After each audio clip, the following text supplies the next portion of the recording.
வணக்கம்.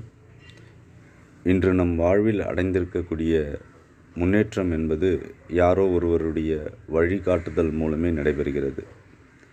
இருள் சூழ்ந்த கடலில் திசை தெரியாமல் தவிக்கும் கப்பலுக்கு எப்படி கலங்கரை விளக்கம் உள்ளதோ, அதேபோன்று பிறவிக் கடலில் தத்தளிக்கும் நம்மை சரியான திசையில் பயணிக்க வேண்டும் என்ற உயரிய நோக்கம் கொண்டவர்கள் நம் குருமார்கள். அவர்கள் கடினமான பாதையில் பயணித்தாலும் நமக்கு எளிமையான பாதையை வழிகாட்டும் தாயுள்ளம் கொண்டவர்கள்.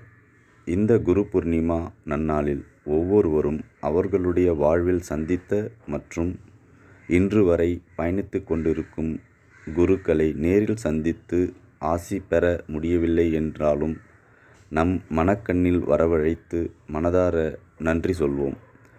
அனைவருக்கும் குரு பூர்ணிமா நல்வாழ்த்துக்கள்.